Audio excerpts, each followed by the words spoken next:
ఇస్తానికి రాలేదా? మీ డబ్బులతో కట్టేస్తారా? డబ్బులతో కట్టేసి డబ్బులు ఇవ్వలేదా? ఎంత ఇవ్వాలి? ఇప్పుడు వైసీపీ స్థానిక నాయకులు అడిగారా? ఏమంటారు? అంతేనా? మీరు అడగచ్చు, వాళ్ళు చేస్తున్నారు, మేమేమి పిల్లలు అడగద్దు. మీరు 5 లక్షల కోట్లు ఎందుకు అప్పు చేశారు? మరి డబ్బులు ఇవన్నీ క్లియర్ చేయాలి కదా. మీరు అడిగితే కదా మీరు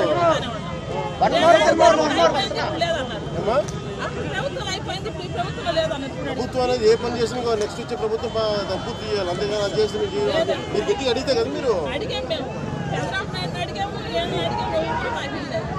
మా ఊరు అవుతాడు సార్, కొనుగోలు మాకు రాజపాలెం పక్కన మాకు ఇళ్ళ ప్లేస్ ఇచ్చింది. మా ఊరు నుంచి కిలోమీటర్ అవుతుంది సార్. ఇలా దేనికి పనికి రాకుండా ఇళ్ళ పట్టాలి, దేనికి పనికి రాకుండా అయిపోయింది. ఏం సార్ దూరం సార్, కనీసం మనిషి కూడా ఉండలేదు సార్. మా ఊరు నుంచి కిలోమీటర్ అవుతున్నాం. అక్కడ ఏం చేసుకుని ఉంటారు సార్ జనాలు? అది ఈ ప్రభుత్వం ఇచ్చేది ఏంటండి? గవర్నమెంట్ లేదు, ఈయన ఇచ్చేది ఏముంది? నేను సొంత దేవుని ఇచ్చాడా? మీరున్నారు సార్, 30 కోట్లు ఖర్చు మీ డబ్బులు ఖర్చు పెడతారు జనాలకి. వాళ్ళు సొంత డబ్బులు ఏమైనా ఖర్చు పెట్టారా? ప్రభుత్వంలో ఉండి మా డబ్బులు తీసుకొని మాకు ఖర్చు పెట్టేదా సార్? మీరు రావాలి.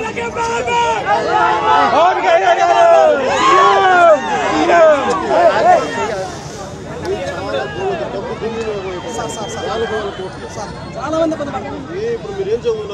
నేను మాస్టర్స్ చేశాను, ఎంఎస్సీ బీఎడ్ చేశానన్నా. 10 ఏళ్ళకి 10 ఏళ్ళు ప్రైవేట్ స్కూల్లో పనిచేసుకుంటే వాళ్ళ స్కూల్లో అన్ని వాళ్ళు ఇస్తుంటే తీసేస్తున్నారు, నష్టం అయితే వదిలేస్తున్నారన్న. అక్కడిదంతే ఇక్కడ వస్తారు, ఇక్కడ ఉద్యోగాలు లేవు సరిగ్గా. మాకు జాబ్ క్యాలెండర్లు అన్నాడు 10 మందికి 100 మందికి ఉద్యోగాలు అంటే 10 మందికి కూడా ఉద్యోగాలు అందట్లేదు. ఆత్మగౌరవం పెట్టుకోవచ్చున్నాను మాకు. ఎప్పుడన్నా వచ్చేది మాకు ఉద్యోగాలు 5,000 ఉద్యోగాలు ఏం నడిపోతాయి?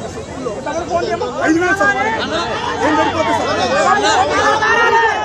ఎంఎస్సీ స్టూడెంట్కి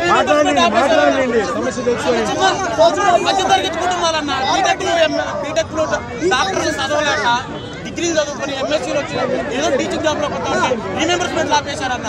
టీచింగ్లోకి వచ్చే నాదులు లేదు. టీచింగ్ వ్యవస్థ నాశనం అయిపోయింది.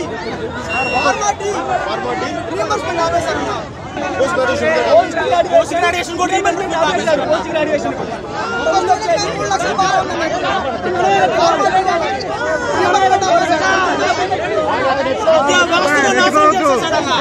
ఎక్కువ ప్రామిస్ ఎందుకంటే నిజంగా చేసేవాడు ఎక్కువ మాట్లాడుతూ చేసుకుంటున్నారు. మీరు చదువుకున్నారు, మీరు కష్టం తెలిసిన మీరు కొంచెం మీరు అంటే ఆలోచించడం. ఎందుకంటే వాళ్ళ ఇబ్బంది పెట్టే ఎక్కువసేపు ఉండేది. ఆటో డ్రైవర్కి వాహన మిత్ర 10 కోట్లు ఇచ్చారు, అది 15,000 నెలకి ఒక 15 నుంచి 24 వేలు అవుతుంది.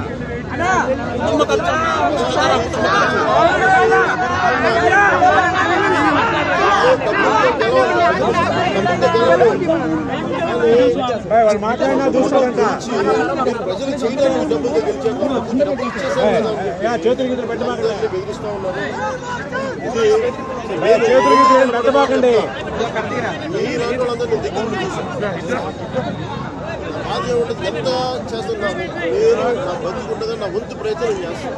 అభివృద్ధి ఏ మనిషి నేను అభివృద్ధి లేకపోతే అన్ని కోపాలు వస్తాయి. నేను మనస్ఫూర్తిగా నేను పెద్ద మాటలు మాట్లాడలేను, కానీ నేను ఒకటే చెప్తున్నా, మీ దేశం నిలబడే వ్యక్తిని, మీ కష్టాలని బయటికి తీసుకొచ్చి నాదైన వంతు నేను ఖచ్చితంగా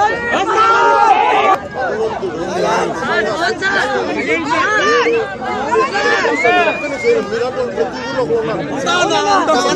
నేను కోరుకునేది మన ఏ పార్టీ అయినా రాని, ఇందాక పెద్దలు మాట్లాడుతున్నాం, ఏ పార్టీ రాని ప్రభుత్వం అనేది కంటిన్యూటీ పాలసీని ఇస్తామని మాట చెప్తే ఈ ప్రభుత్వం వచ్చి వాళ్ళకంటే తొందరగా ఇల్లు పూర్తి చేయాలి.